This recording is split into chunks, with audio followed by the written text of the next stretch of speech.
नौजवान साथियों, सरदार जी, एक वो दिन था कि मैं देश का रक्षक था, क्यों नहीं सरदार लेकिन जी? इस मोड़ पर पहुंचाने वाला कंचनपुर के दरबार का मंत्री शंकर सिंह, उसकी वजह से आज हमें अपना वेश डाकू का बनाना पड़ा।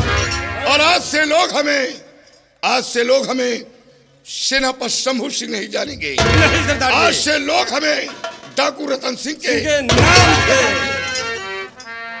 मेरे नौजवान साथियों, सरदार जी, एक राजू नाम के लड़के को वचन दिया था, क्या वचन दिया था? यहाँ से लेकर नागलोक की सीमा तक रक्षा करूंगा। तो फिर क्या लेकिन हुआ? उसकी कोई मदद न कर सका। तो जेल हो जाने के कारण उसकी कोई मदद नहीं कर सका। तो अब तो मदद करना चाहिए। और कुछ दिनों के लिए मैं नागलोक की सीमा की तरफ जा रहा हूँ। बहुत अच्छी और बात। तुम कंचनपुर रियासत की रक्षा करो। इतना याद रहे, कंचनपुर रियासत से हमें कोई दुश्मनी नहीं, कोई बगावत नहीं, महाराज से कोई दुश्मनी नहीं। सिर्फ हमें दुश्मनी है तो मंत्री शंकर। लेकिन जब तक वापस ना आऊं, सीमा की तरफ कोई दुश्मन चढ़ाई न कर सके। अगर कोई दुश्मन आता तो है, कंचनपुर सीमा की रक्षा करो। और जिस दिन हमें वो राजू नाम का लड़का मिल गया, मैं बहुत जल्द कंचनपुर वापस आऊंगा। तैयार हो जाओ। जय मां, जय मां,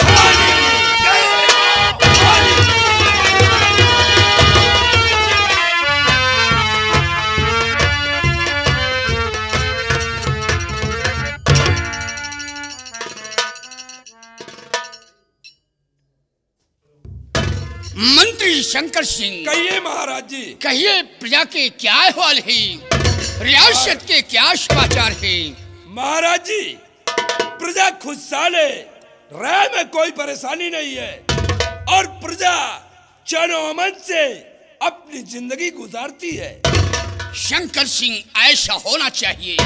हम अपनी प्रजा को खुशहाल ही देखना चाहते हैं। महाराज जी, लेकिन आज मैं आपसे कुछ कहना चाहता हूँ। बोलो शंकर सिंह, क्या कहना चाहते हो?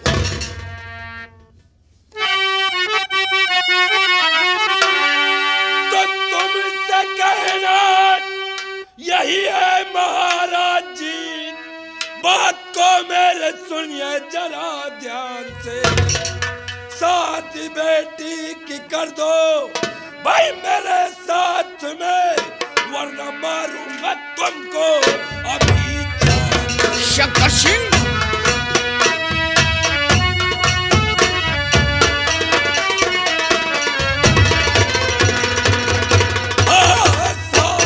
बेटी की कर दो भाई मेरे साथ में, वरना मारूंगा तुमको अभी।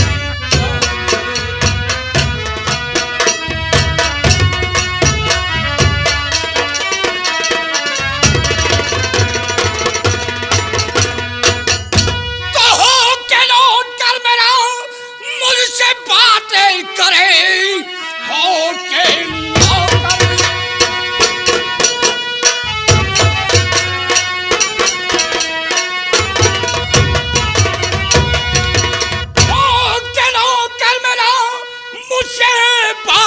करे, शर्म आई न तुझको जरा बेशरम, सख्त से सख्त तुझको अब मिलेगी सजा, और ही जान में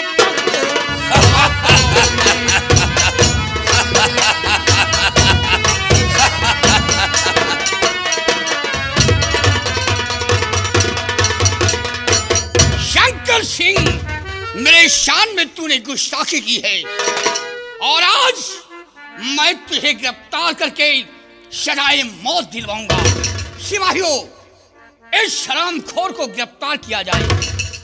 सम्राट, तुम्हें हुक्म देना नहीं आता, हुक्म ऐसे दिया जाता है।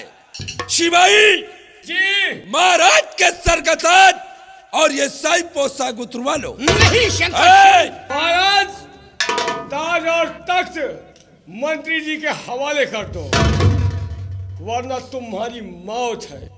सिपाही, ये क्या कर रहा है? भगवान का खौफ खा, मैं तेरा अन्नदाता हूँ। महाराज, अब कहने सुनने का टाइम नहीं है। नहीं, ये शाही पोशाक उतार दीजिए। ये क्या कर रहा है? वही जो मुझे बहुत पहले करना था। कबो हमारे बारे में सोचा है तुमने? कबो एक ठू कॉलोनी तक हमका नहीं दी हो। का करी तुहां सेवा करके बताओ। जल्दी कर सिपाही। जल्दियान है, छोड़ो। डाल दे महाराज के हाथों में हथकड़ी। महाराज हाथी कड़ी पहन लीजिए। शंकर सिंह, उस समय मैं कुछ न समझ सका। मेरे बहादुर सेनापति शंभू सिंह को झूठा इल्जाम लगा करके हमारे हाथों द्वारा जेल की सलाखों में डलवा दिया। महाराज याद आया सेनापति शंभू सिंह, लेकिन काफी वक्त गुजर जाने के बाद सिपाही ले जा करके इसको जेल में डालकर तुम मेरे पास आओ। चलो ले जाओ इसे। सिपाही जी हुजूर। अभी मुझे पता चला है क्या?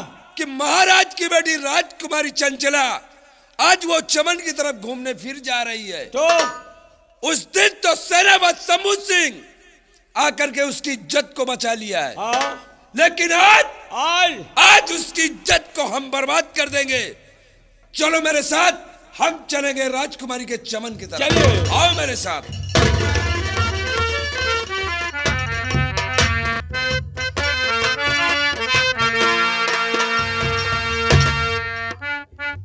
क्या बताऊं, मैं अपने पिताजी की इजाज़त से चमन आ गई सैर करने के लिए। और फूल बगिया में बुली बुली बोले, फूल बगिया में बुली बुली बोले, डाल पे बोले कोयलिया हो, फूल बगिया में बुली बुली बोले, डाल पे बोले कोयलिया।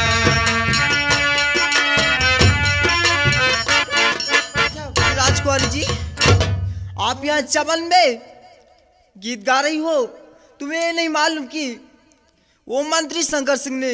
मंत्री शंकर सिंह ने? हाँ राजकुमारी जी। क्या हुआ? तुम्हारे पिताजी के हाथ में हथकड़ी और पाँव में बेलिया डालकर कैद करवा लिया है। क्या? और वो तुम्हारी तरफ आ रहा है तुम्हारी इज्जत बर्बाद करने के लिए। आप यहाँ से भाग जाइए राजकुमारी जी। हाँ राजकुमारी, चमन से आप भाग जाइए। काशी, हाँ राजकुमारी मेरे जी। पिताजी के सिवा है ये मेरे दुनिया में कौन? हाँ राजकुमारी जी। ठीक है, मैं यहाँ से जा रही हूँ, तो अपनी जान बचा के भाग जा कहीं। जा। नहीं राजकुमारी जी, पहले आप यहाँ से भाग जाइए तो मैं जाऊंगी। ठीक है, मैं जा रही हूँ, लेकिन मैं जाऊँ तो कहाँ जाऊँ? हाँ, एक ही जगह जा सकती हूँ, राजू के घर। मैं राजू के घर जा रही हूँ, तू जा घर। ठीक है राजकुमारी जी।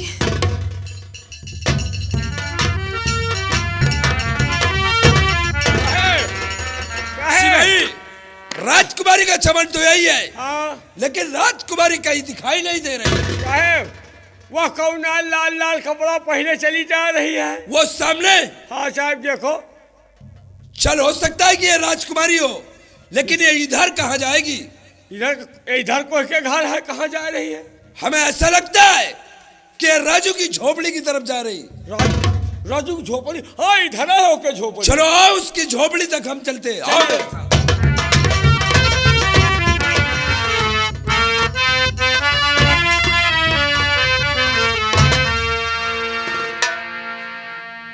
या मेरे मालिक, मेरा बेटा राजू को गए हुए काफी दिन हो चुके हैं, लेकिन वो अभी तक लौट कर नहीं आया। पता नहीं कहाँ पे होगा, किस हाल में होगा। या मेरे मालिक, मेरे बच्चे की रक्षा करना, मेरे बच्चे को कुछ होने ना पाए।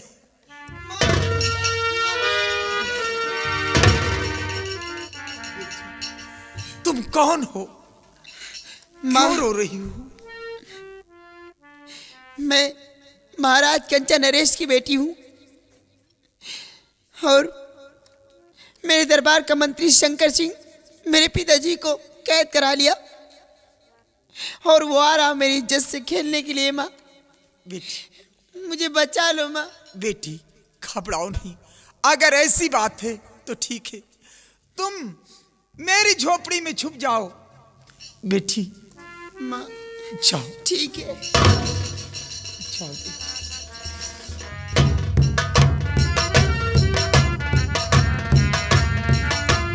या भगवान, ये सब मैं क्या सुन रही हूँ, मेरे कुछ समझ में नहीं आता। माता जी प्रणाम करता हूँ। खुश रहो बेटा। कहो मेरे लाल, कौन हो, किस काम से आए हो बेटा? बूढ़ी माँ, मैं महाराज कंचन नरेश के दरबार का मंत्री शंकर सिंह हूँ। तुम मंत्री शंकर सिंह हो? हाँ बूढ़ी माँ। कहो मेरे लाल, कैसे आए हो बेटा? क्या महाराज की बेटी आपके पास आई है, वो कहाँ है? उनसे एक जरूरी काम है, मैं उनसे मिलना चाहता हूँ। बेटा, मुझे क्या मालूम कि वो कहाँ है?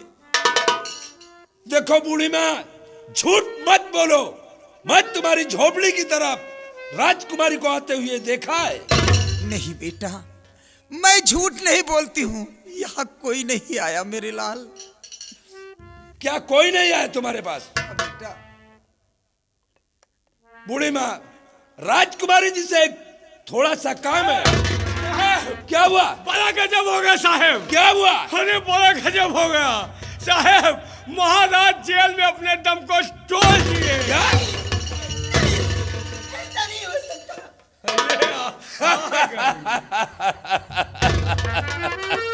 क्यों रे बुढ़िया, अभी तो तू कह रही थी कि हमारी झोपड़ी में कोई नहीं आया, लेकिन ये राजकुमारी कहां से आई? बेटा, बाप के मरने खबर पाते तुरंत दौड़ी चली है। बेटा, मुझे क्या मालूम कि ये कहां से आई, मैंने कुछ नहीं देखा। हाँ, तुम्हें क्या मालूम? ए दरबारी, पकड़ राजकुमारी को ले जा करके जेल में डाल। नहीं बेटा, ऐसा मत ले जा करो इस मेरे शराबजादी लाल। को। नहीं बेटा, ये ऐसा तो मत तुझे करो। बुलाने का बहाना था, तेरा पिता जिंदा है। ले जा इसे।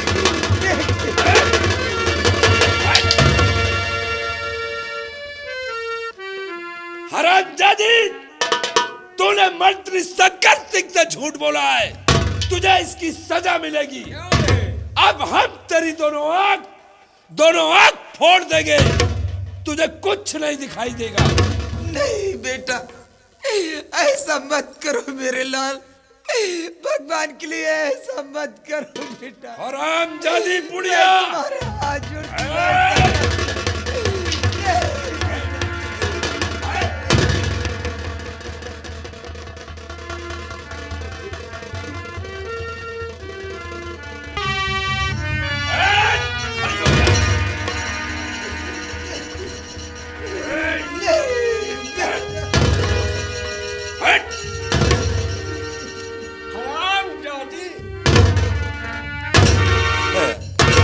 हरामजादी बुढ़िया, तूने मुझसे झूठ बोला, तुझे उसकी सजा मिल गई।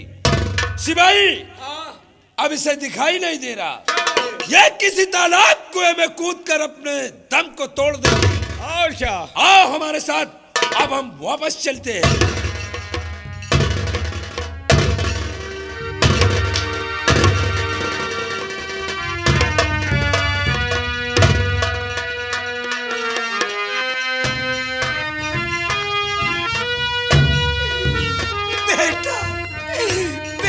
राजू, तू कहाँ है बेटा? कहाँ है मेरे लाल, तू किस हाल है? बेटा,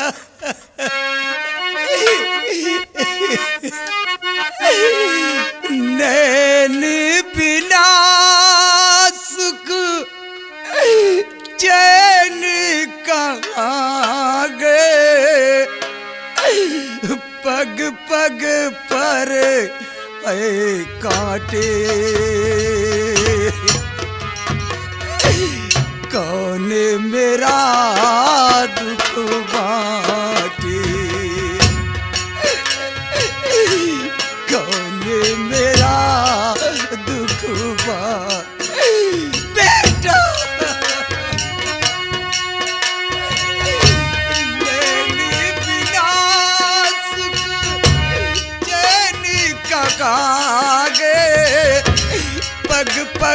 पर है कांटे, कौन मेरा दुख बाटे। बेटा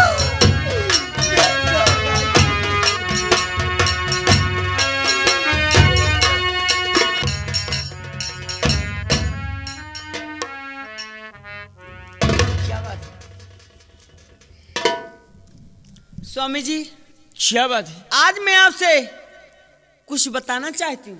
क्या बताना चाहती हो? स्वामी जी, एक खुशखबरी बताना चाहती हूँ। कौन सी खुशखबरी है? आप सुनेंगे तो खुशियों से झूम उठेंगे। तो बताइए। मुझसे नहीं बताओगी तो फिर किससे बताओगी? स्वामी जी, मुझे बताने में शर्म आती है। क्या आप इतना भी समझदार नहीं हैं? इसमें शर्म की क्या बात है? यहाँ तो मेरे सिवा और कोई है नहीं। ये भी बात ठीक है। अगर आपके सामने शर्माऊंगी, आपसे नहीं बताऊंगी, तो फिर मैं किससे कहूंगी? क्यों नहीं? स्वामी जी, बात ये है ना क्या है? कि मैं अरे क्या बात है? तू नहीं बता रही हो? देखिए, मुझे शर्म आती है। शर्म करोगी तू, फिर बताओगी तू। बात ये है ना कि मैं आपके एक बच्चे की माँ बनने वाली हूँ। क्या माँ? माँ?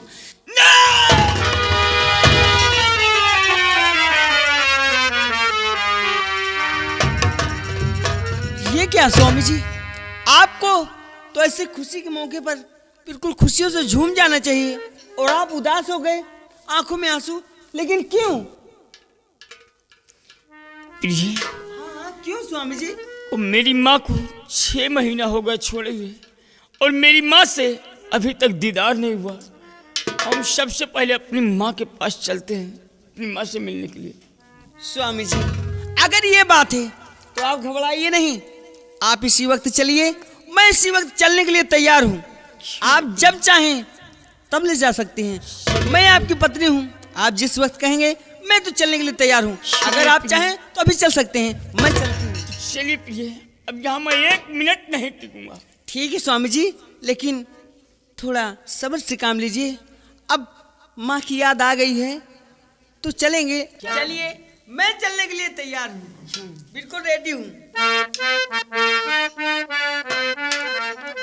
और कौन दिशा में लेके चला रे बटोहिया, कौन दिशा में लेके चला रे बटोही। ठहरे ठहरे ना गुजारे, जरा देखन दे, देखन दे। सामने लेके चला रे बटोहिया,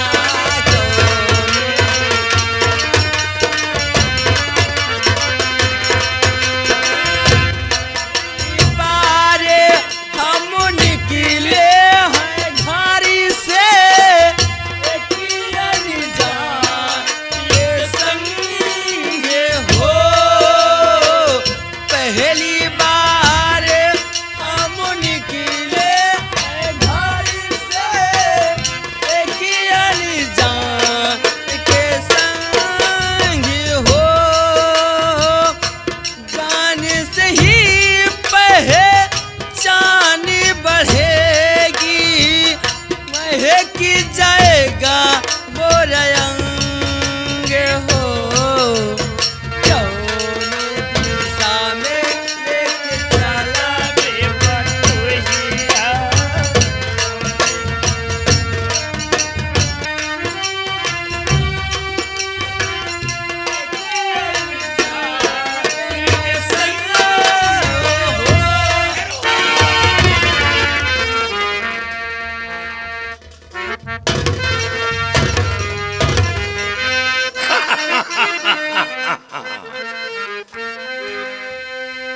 अरबाहा 9 लखा हार जो है गले में पड़ा,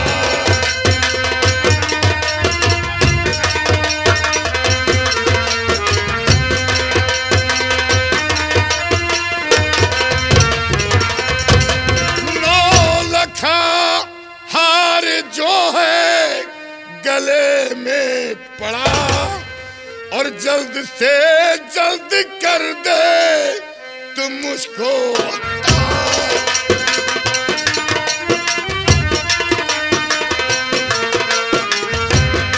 जल्द से जल्द कर दे तुम मुझको बता।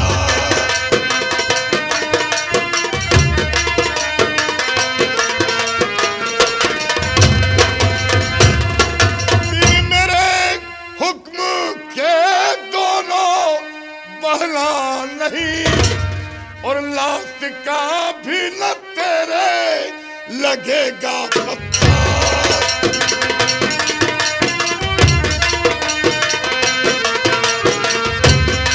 लास्ट का तेरे लगेगा पत्ता।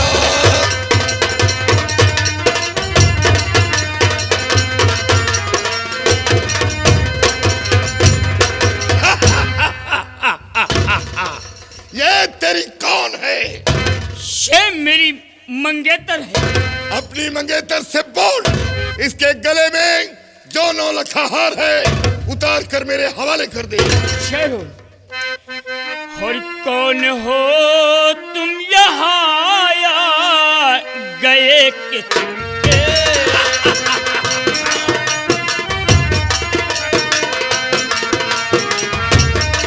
कौन हो तुम यहाँ आया गए के चुनके?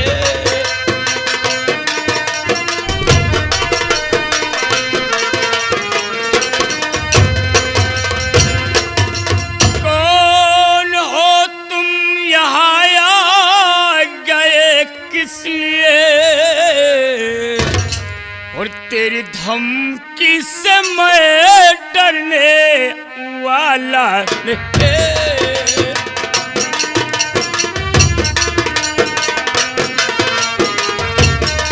तेरे धमकी से मैं डरने वाला नहीं।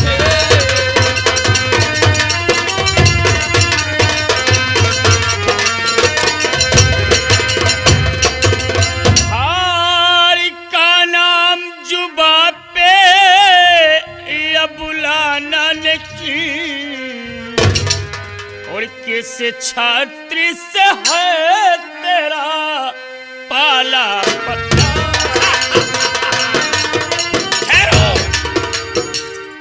अपनी मंगेतर से बोल। ये 9 लखा हार उतार कर मेरे हवाले कर दी। लेकिन मैं सबसे पहले जानना चाहता हूँ कि तुम हो कौन? लोग मुझे डाकू रतन सिंह के नाम से जानते हैं। लेकिन डाकू रतन सिंह, आज तक तो यहाँ कोई डाकू रतन सिंह पैदा नहीं था। तुम यहाँ कैसे बीच में पैदा हो गए? वक्त इंसान को सब कुछ बना देता है।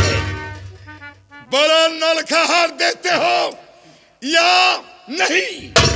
डाकू रतन सिंह, मेरे जीते जी ये 9 लखा हार तुझे कभी नहीं मिला। या फिर मरना ही नहीं। नहीं, ठहर जाइए।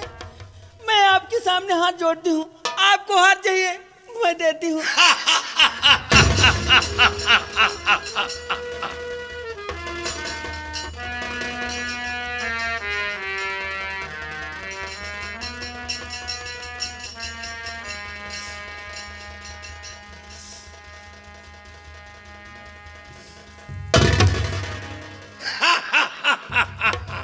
अब आपको हार मिल गया है। अब मेरे पति को मत कुछ कहिए। बाप भारत की नारी का यही धर्म होता है। अपने पति की जान बचाने के लिए अपने गले का 9 लखा हार उतार कर मेरे हवाले कर दिया। लेकिन तेरी जान तो बच गई। तुझे कुछ नहीं होगा। तूने मेरे हुक्म का पालन किया, लेकिन ये नहीं बचेगा। मैं इसे जिंदा नहीं छोड़ूंगा। मेरे हुक्म को टाला है। मेरे हुक्म को टालने वाला इंसान वो दुनिया में जिंदा नहीं रहा। मरने के लिए तैयार हो जा। हट जा, तुझे कुछ नहीं होगा। हट जा, मैं इसे जिंदा नहीं छोड़ूंगा।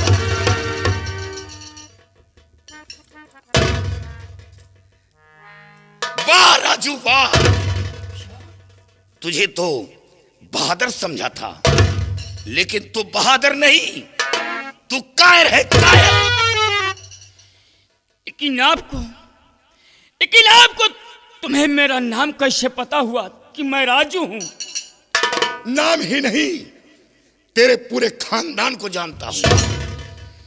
कि मैं तो नहीं जानता हूं कौन है। आप नहीं जानते? ना मैं नहीं जानता हूं और कौन है। राजू मैं जानू तुझे, भाई तुम ना मुझे मैं नहीं जानता हूं कौन जानते है। हो।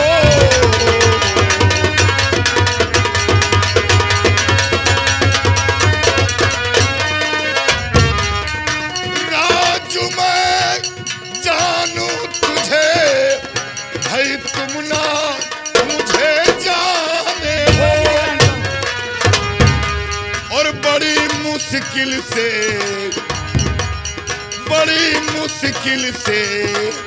भाई इस तरफ को आए हो। बड़ी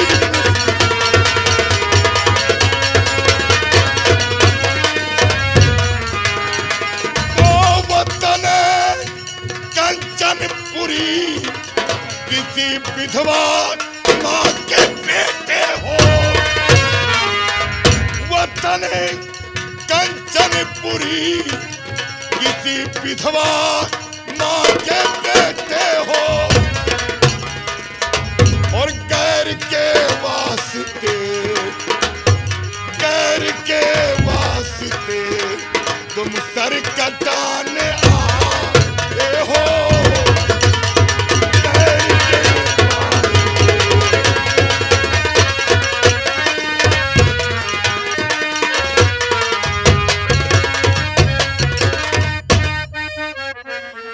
और समझ में आता नहीं, समझ में आता नहीं, भेद ये साता के।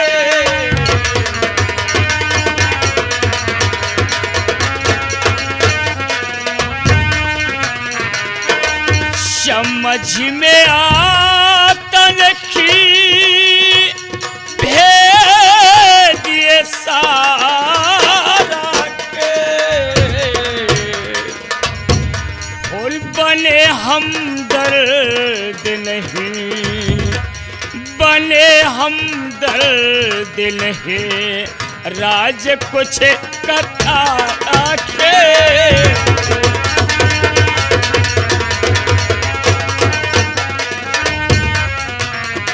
चोर डाको सदा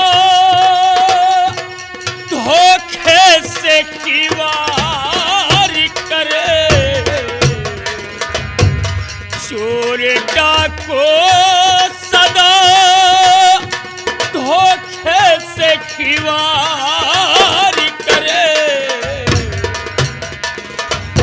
पड़ता विश्वास नहीं, पड़ता विश्वास नहीं, तुम पे क्यों हमारा के।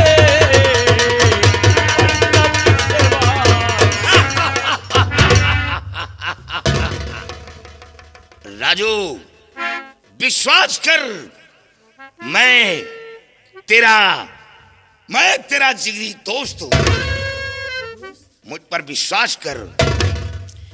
देखिए मुझ पे, तुम पे कोई विश्वास नहीं, कोई भरोसा नहीं, क्योंकि चोर और डाकू हमेशा धोखे से वार करते हैं। लेकिन स्वामी जी ये तो कहते हैं तुम्हारे दोस्त हैं। कि मैं कैसे यकीन करूं कि मेरे दोस्त? यकीन तो मेरा छोटा भाई है, और तेरी मंगेतर मेरी बहू है। क्या मेरी मंगेतर आपकी बहू है? हाँ, लेकिन बहू का मतलब समझते हो क्या होता है? बहू का मतलब बेटी के बराबर। बहू ये लो 9 लखा हार। मैं तो परीक्षा ले रहा था कि बहू के अंदर राजू के प्रति कितनी बड़ी मोहब्बत है। अब हमें यकीन हो गया कि राजू के लिए बहू अपनी जान दे सकती है, लेकिन राजू को कुछ नहीं होने देगी।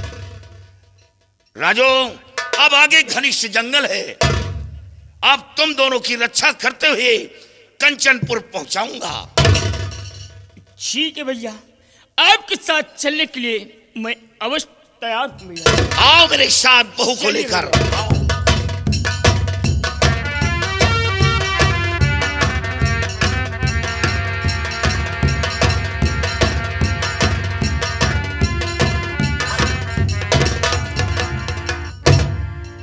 प्रिय क्या बात है प्रिय,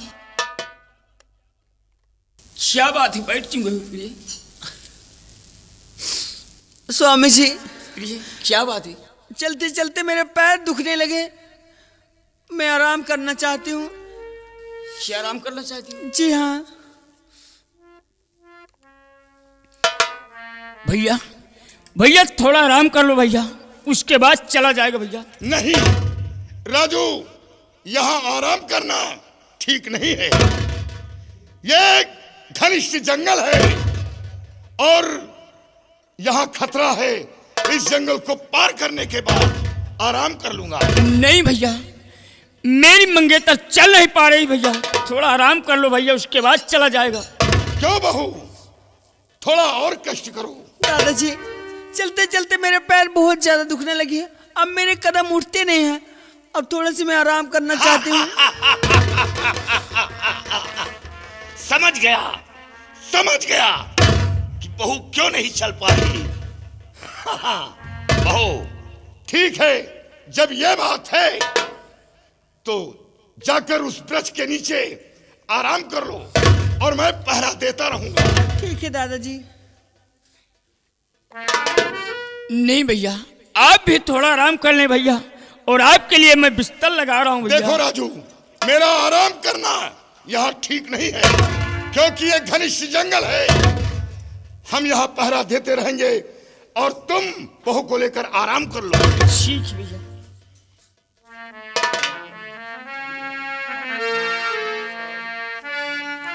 स्वामी जी, प्रिय इसी वृक्ष के नीचे हाँ बहू, करते हैं। तुम उसी वृक्ष के नीचे आराम कर लो और मैं पहरा देता रहूंगा। नहीं भैया, थोड़ा आप भी आराम कर लें, क्योंकि अभी सफर काफी है भैया। ठीक है, जब ये बात है तो मैं भी आराम कर लेता हूँ। आराम कर लो।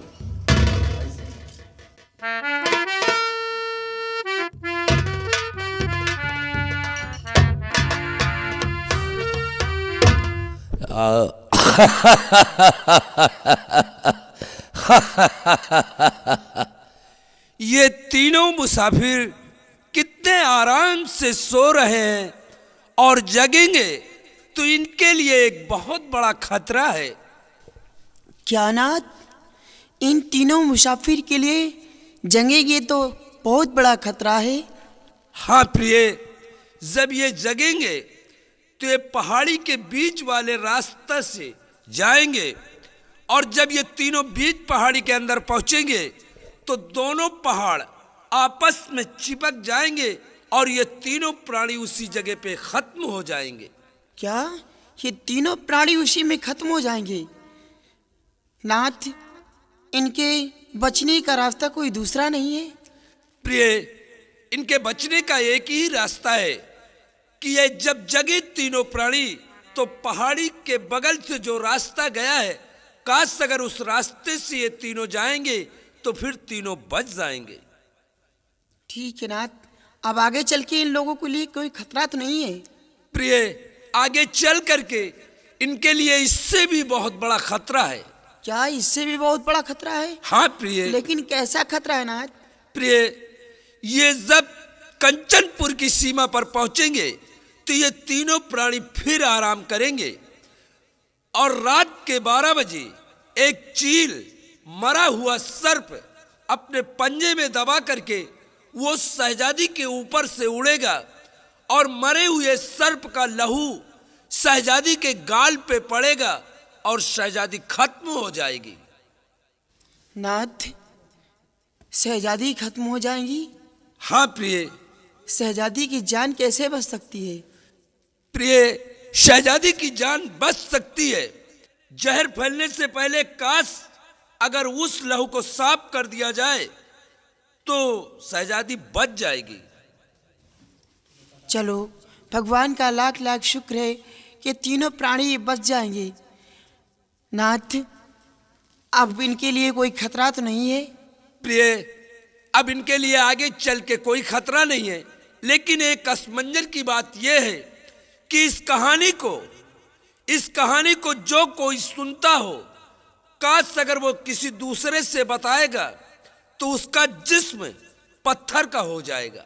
क्या पत्थर का हो जाएगा? हाँ प्रिय। वो पत्थर से कभी इंसान नहीं होगा? प्रिय, वो पत्थर से इंसान बन सकता है। शहजादी के कोख से जो पहला बच्चा जन्म ले, काश अगर उसका लहू उसी पत्थर पे चढ़ाया जाए तो वो पत्थर से इंसान बन सकता है। चलो नाथ, चलते हैं अपने वतन के लिए।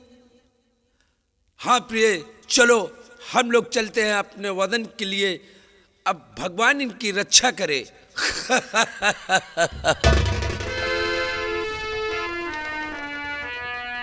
या भगवान, ये कैसे? आकाशवाणी, अब हमें फौरन राजू और बहू को लेकर यहां से निकल जाना चाहिए।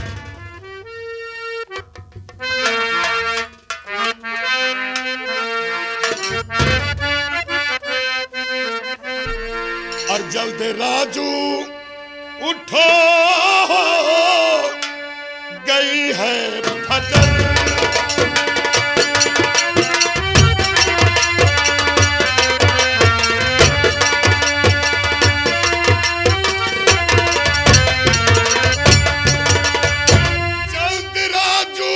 उठो, हो गई है फजर, और हो गया है सुबह, ढल गई रात है।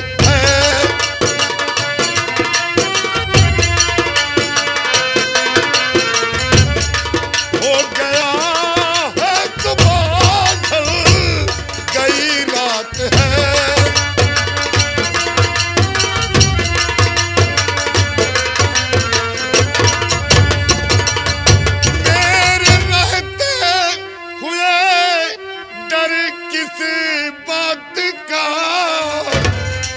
जब रतन सिंह डाकू तेरे पास है,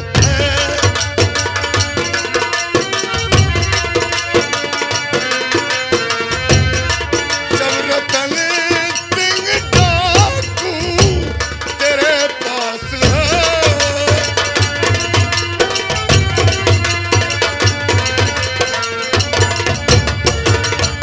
राजू, देखो सुबह हो गई और चलने की तैयारी करो।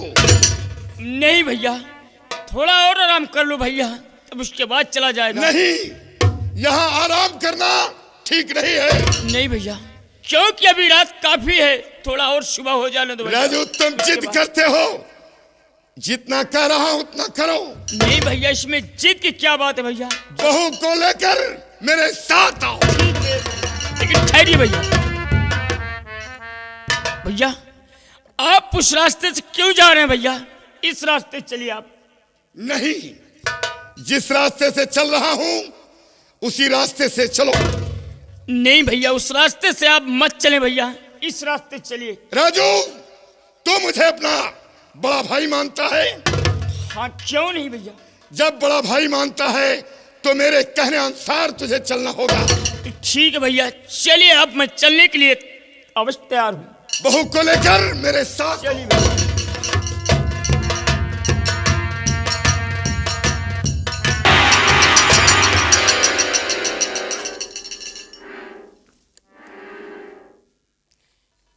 भैया।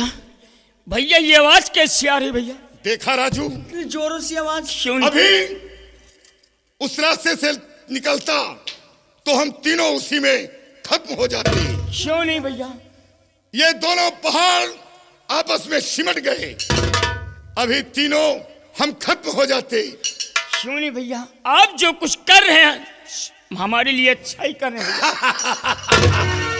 राजू, तू मेरा छोटा भाई है। क्यों नहीं भैया? जो करूंगा तेरी भलाई के लिए करूंगा। और अब बहू को लेकर मेरे साथ चलो, बहुत जल्द मैं कंचनपुर की सीमा पर पहुंच रहा हूं। ठीक है भैया। आओ मेरे साथ।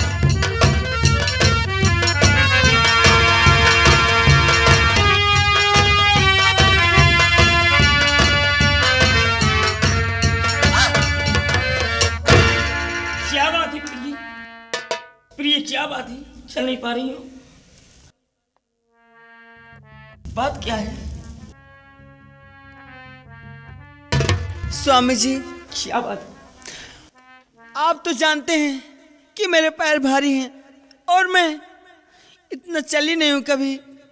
मैं राजमहल से कभी बाहर नहीं निकलती थी, आज मुझे चलना पड़ रहा है। और आप लोग इतनी तेज चलते हैं, मोटर कार को भी फेल कर सकते हैं, लेकिन क्या मैं बहू कभी तुम चल नहीं पा रही हो? जी दादाजी, मैं आराम करना चाहती हूँ फिर तो से। ठीक है राजू, भैया। बहू को लेकर आराम कर लो, फिर उसके बाद अपनी मंजिल को तय करूंगा। नहीं भैया, और आप भी आराम करें भैया, आपके लिए मैं बिस्तर लगा रहा हूँ भैया, लेकिन थोड़ा आस्ते आस्ते चलिए भैया, क्योंकि मेरी शहजादी चल नहीं पा रही है। राजू तू घबरा नहीं, बहू को लेकर आराम कर ले और मैं पहरा देता रहूंगा। नहीं भैया, आप भी आराम करें भैया थोड़ा। ठीक है, जब ये बात है तो मैं भी आराम कर लेता हूँ।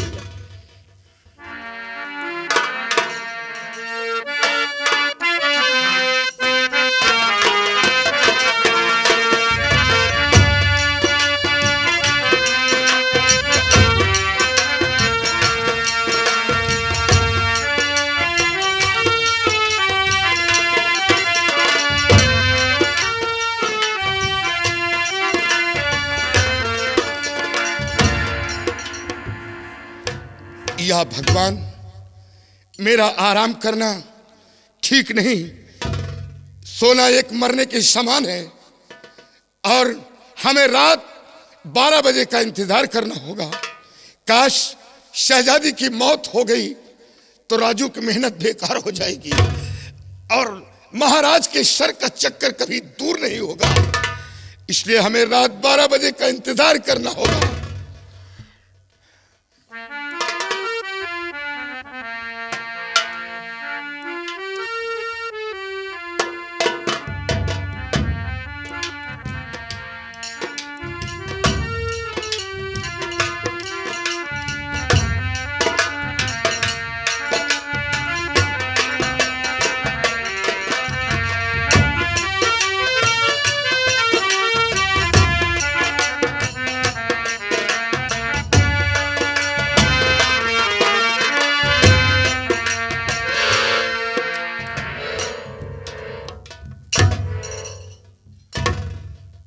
वक्त तो हो गया। ओ माय गॉड, शहजादी के गाल पर लहू का धब्बा, हमें ये लहू साफ करना होगा। काश ये लहू साफ न किया तो शहजादी की मौत हो जाएगी, हमें ये लहू साफ करना होगा। नहीं नहीं, शहजादी मेरी बहू है, मेरी बहू, और हाथ से साफ करता हूं तो कलंक का भागीदार बनता हूं और साफ नहीं करता तो शहजादी की मौत होती है।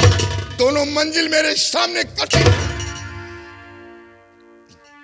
लेकिन हाथ से नहीं बल्कि कपड़े से इस लहू को साफ करूंगा, इससे मेरा जिस्म भी ना लगे और लहू साफ हो जाए, शहजादी मौत से बच जाए।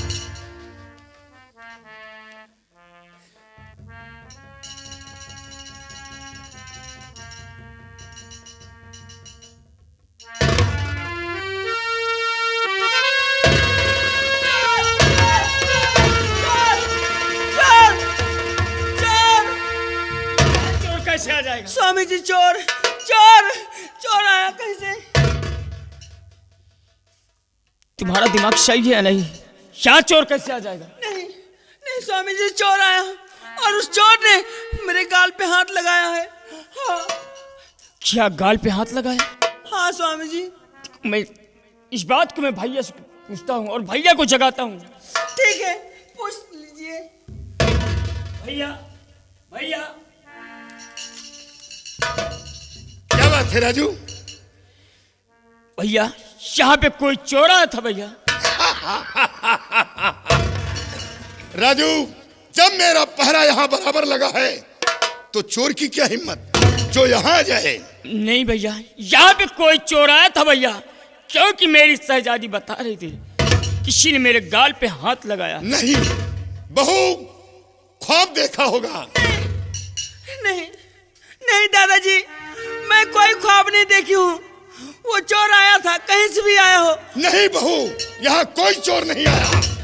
दादाजी, उसने मेरे गाल पे हाथ लगाया है। स्वामी जी, आप भी यकीन नहीं करते हैं। मैं कसम खा के कहती हूँ, चोर आया था और उस चोर ने मेरे गाल पे हाथ लगाया, तभी अचानक मेरी नींद खुल गई। भैया, यहाँ पे कोई चोर आया था भैया, क्योंकि मेरी शहजादी कसम खाकर बता रही थी। राजू, यहाँ कोई चोर नहीं आया। नहीं आया था।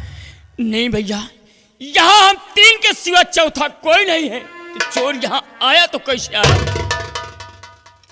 अगर यहाँ चोर नहीं आया तो इसका मतलब आप चोर हैं। क्या मैं चोर हूँ? हाँ, आप चोर हैं। नहीं राजू, जी, मैं कहता था। मैं चोर नहीं हूँ। मैं तेरी रक्षा के लिए हूँ और जो कर रहा हूँ तेरी भलाई के लिए कर रहा हूँ। नहीं भैया, इसलिए मैं कहता था कि चोर और डाकुओं पे कोई भरोसा नहीं, कोई विश्वास नहीं। आज तुमने अपना असर दिखाई दिए। राजू, मैं चोर नहीं हूं। नहीं भैया, आपको इस बात को बताना होगा भैया, और आपको मेरी कसम है भैया, इस बात को आपको बताना होगा। राजू, कसम खिलाकर मजबूर कर दिया, लेकिन याद रख, मैं तुझसे बिछुड़ जाऊंगा। लेकिन आपको इस बात को बताना होगा भैया। राजू, बता दूंगा तो क्या मेरे लिए कुछ कुर्बानी दे सकता है? हाँ भैया, मैं आपके लिए कुर्बानी दे सकता हूँ भैया।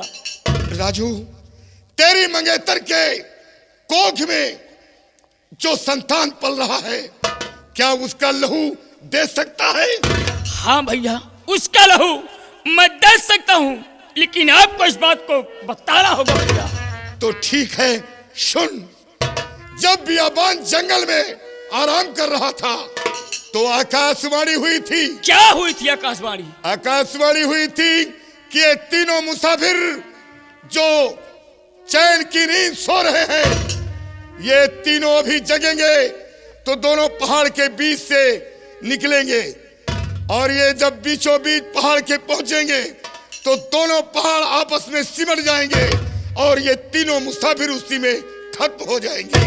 फिर क्या हुआ भैया? राजू, तूने देखा है कि वो दोनों पहाड़ आपस में सिमट गए थे, इसीलिए उस रास्ते से नहीं बगल के रास्ते से तुझे लेकर निकला। फिर उसके बाद क्या हुआ भैया?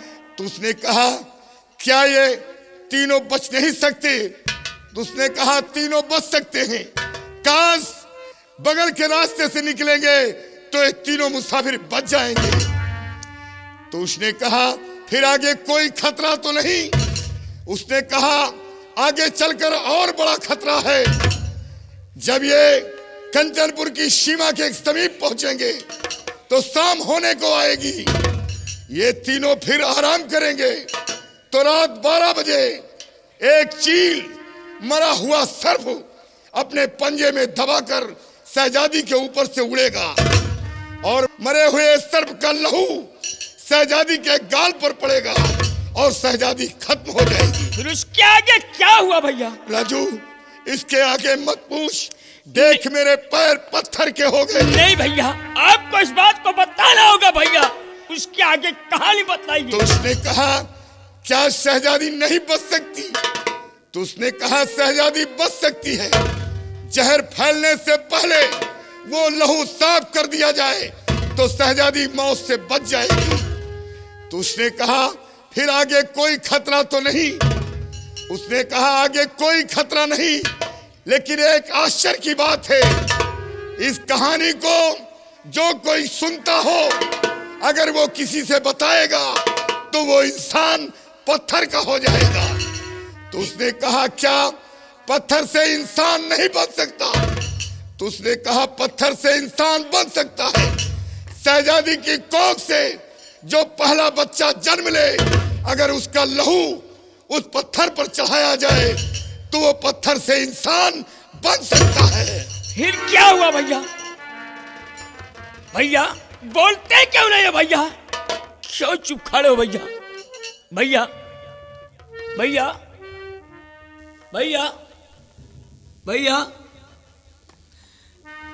भैया क्यों नहीं बोल रहे भैया?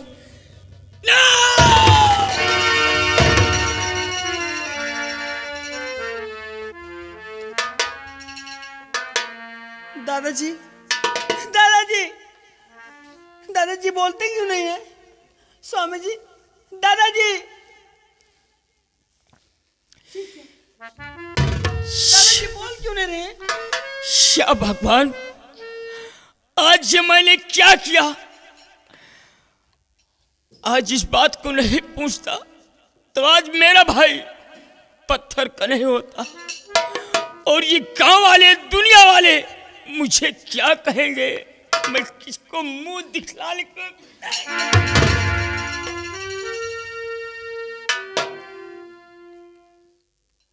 क्या कहा? क्या कहा स्वामी जी आपने? तुम्हारे जान के सामने से ये जो कुछ हुआ सब तुम्हारी वजह से हुआ था।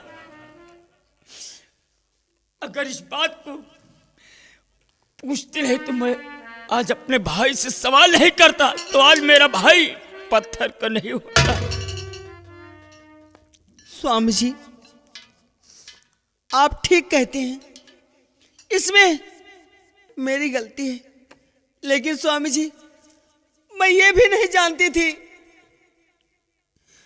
कि आप सवाल करेंगे और दादाजी पत्थर के हो जाएंगे। अगर स्वामी जी आप सोचिए, अगर मैं जानती कि दादाजी की ये दशा हो जाएगी, ये हालत हो जाएगी, दादाजी पत्थर के हो जाएंगे, तो स्वामी जी मैं कभी न कहती, कभी शोरगुल न मचाती। क्यों ना दादाजी ने मेरे जिस्म पे हाथ क्यों न लगाया होता, क्यों ना दादाजी ने मेरे गाल पे हाथ लगाया होता, लेकिन मैं कभी न कहती। स्वामी जी मुझसे बहुत बड़ी भूल हो गई, बहुत बड़ी गलती हो गई, लेकिन स्वामी जी क्या करूं, सब अनजाने में हुआ है, जानती नहीं थी। स्वामी जी आप रो रहे हैं? नहीं स्वामी जी आप रोइए नहीं, आपके राम जैसे भाई को मैं मिलाऊंगी, मैं मिलाऊंगी मैं। स्वामी जी आप मुझ पर विश्वास करते हैं ना? मैं एक क्षत्राणी हूं, मैं दादाजी के लिए कुछ भी करने के लिए तैयार हूं। स्वामी जी अरे आप रो रहे हैं, आपके भाई हैं, आप सोचते हैं कि मैंने आपके भाई को आपसे जुदा कर दिया। नहीं स्वामी जी, अगर आपके भाई जी हैं तो मेरे लिए भगवान है, मेरे लिए देवता है, सब कुछ है, लेकिन क्या करूं, जो होना था सो हो गया। अब स्वामी जी आपको इंतजार करना पड़ेगा, आप कुछ दिन तो इंतजार करेंगे ही, तभी मैं आपको आपके भाई से मिला सकूंगी। उस दिन का इंतजार कीजिए स्वामी जी, जिस दिन भगवान ऊपर वाला कोई हमें संतान देगा, तो हम दादाजी के लिए, आपके राम जैसे भाई के लिए मैं अपने बच्चे को हंसते हंसते कुर्बान कर दूंगी। लेकिन स्वामी जी मैं आपको रोते हुए कभी नहीं देख सकती, और दादाजी की ये हालत मुझसे देखी नहीं जाती। चलिए स्वामी जी अब हम कहीं नहीं जाएंगे, जब तक वक्त का इंतजार कीजिए, जब तक वो टाइम, वो घड़ी नहीं आएगी, तब तक हम कहीं अपने कदम को आगे नहीं बढ़ाएंगे। दादाजी को ले चलिए, जिस जगह हम रहेंगे इसी जंगल में, उसी जगह दादाजी को रखेंगे, इनकी सेवा करेंगे और वहीं अपनी जिंदगी